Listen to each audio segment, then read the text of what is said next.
Muli, good day sa inyo mga kamaestro.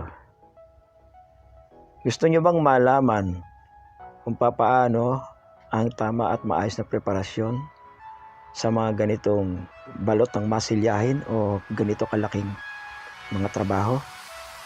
Halina't panoorin aktual ang ating video tutorial upang sa gayon ay inyong masaksihan ng aktual kung paano ang tamang proseso na ginagawa ng inyong kamaestro, kung paano maibibigay at maayos na pulidong preparasyon sa ganito kalalaking mga trabaho.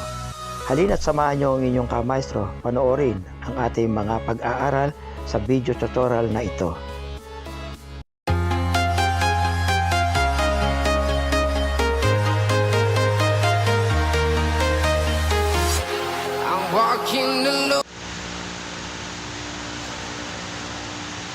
So ayan mga kamaestro, papahiran na natin ang masilya.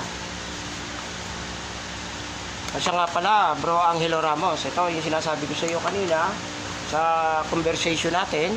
Tinatanong mo ko paano yung maiwasan na mawawala yung mga alon-alon, paano ma-remedyo yung mga ganun. Unang-una Bro Angelo Ramos ng Taytay City, sabi ko nga sa iyo kanina, una natin papahiran na masilya yung mga portion na malalalim muna, ha? Malalalim muna.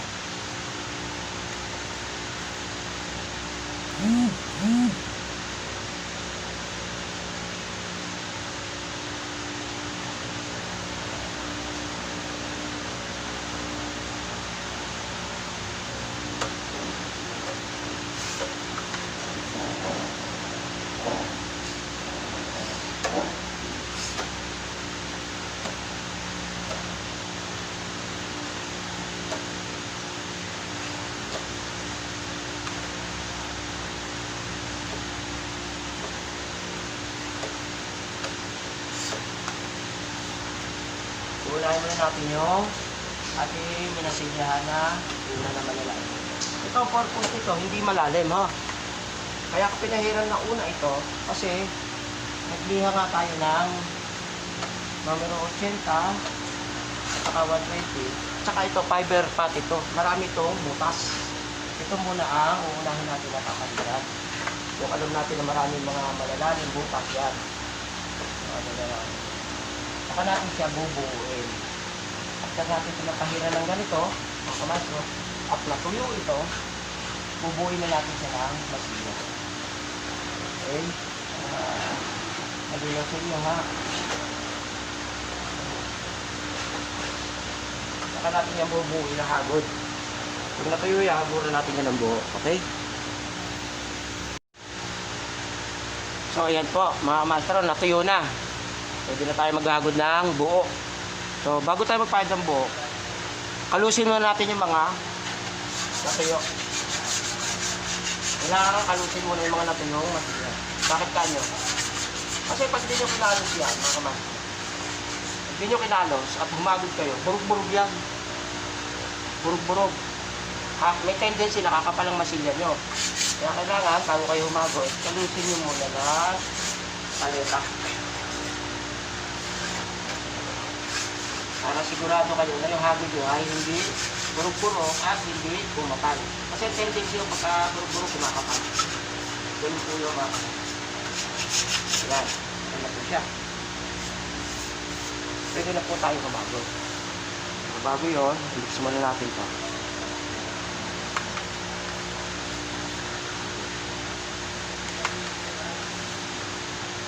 May na-itemize ko pong mabuti para po yung maintindihan. Tama. Yung step by step po. Bagamat pinuputol ko yung ating video, pero pinutuloy ko siya para makita ninyo. Para sa kaalaman na din po ng lahat. Kumbaga, para sa kalinawan na rin ng mga iba natin mga followers or subscriber. Tataga nga lang po kayo manood, ho. Kasi kailangan yung matutunan yung pamamaraan natin, dapat yung pagtagaan. Pagpapahid na po tayo.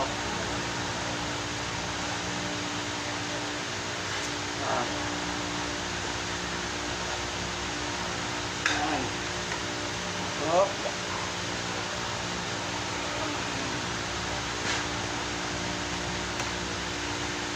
Tutuloy natin yung ibaba. Patiin. Tingin nyo, kanin mo ba?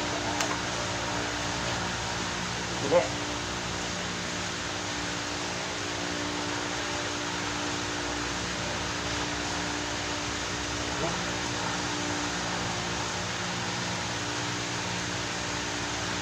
Gusto matuyo yan, kaya kailangan medyo lista tayo.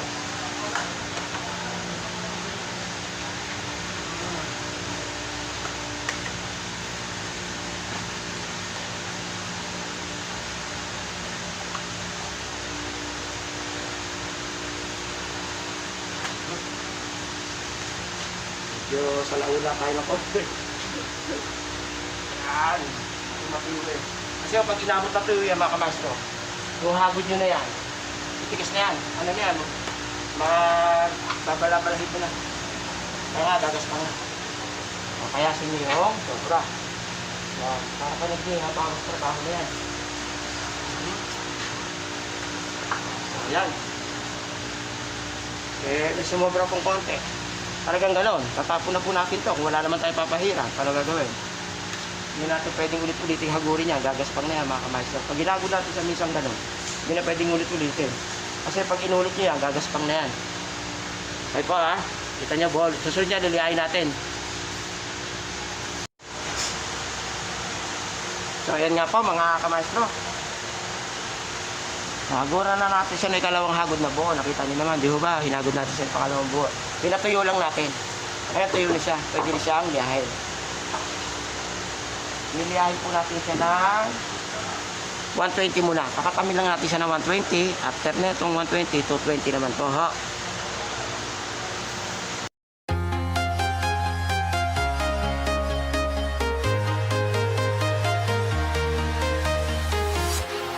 Walking alone, the streets are empty. The only thing I can see is my own silhouette. I'm getting stronger, step by step. The clock is ticking, but there's no time for regrets. I've been flying from town to town, from London to Taiwan. I've been all around the globe trying to protect your soul. We are heroes tonight. We will fly above the sky. We are heroes tonight. Yeah. We are heroes tonight. We will fly above the sky. We are heroes tonight.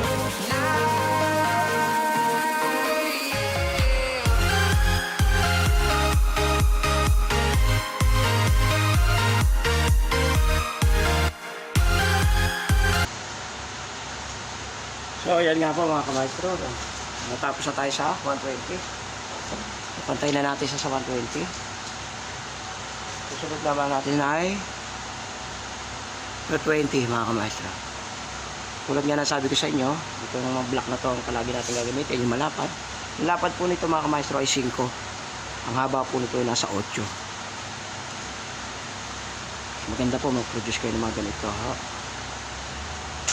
So yeah, tulad nga na sabi ko sa inyo, pag magliliha kayo, kung ano yung mararamdaman, pagkaganto kasi kalapad ang sanding block niya mga kamaestro, mararamdaman ninyo yung mga portion na matataas.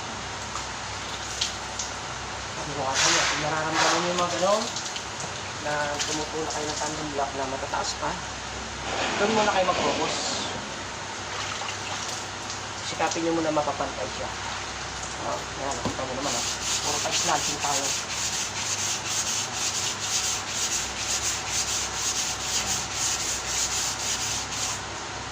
Kasi po, hindi pwedeng hindi nyo maramdaman niya kung nakabukol pa.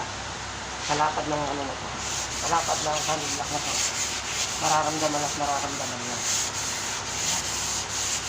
Sa wala siyang bukol mga kamay. Napaka-alwan niyang itulak. Napaka-alwan niyang itulak ko. Kita nyo, akala nyo kanina, pantay na sa fiberglass, diba? Nakita nyo naman, Kaya ganito kasi yung forma ng sanding block nyo. Ay slanting. Wala siyang pagkakataon na magkaroon ng hukay. Kasi nga nagpa siya rito. Oh, lagpas siya. Hindi siya, huwag po nakaganyan. Kasi kurbada to eh. Huwag din nakagalan. Ho, tatandaan mo. Ganyan, start. Yan ang tamang pagpili niya. Mararamdaman niyo naman yung pag-diretso na makina. Alagaan niyo pa rin sa salak. Huwag kayo magtitiwala. Kasi merong bukol na akala mo eh pantay. Yung pala nakaayon lang doon sa iyo. Medyo kakapainin pa rin. Alagaan nyo sa salak ho. Nararamdaman yung bukol pa siya. Kung siya titigilan. Basta alaga na lagi sa salak. Pag puro lihan hindi ha.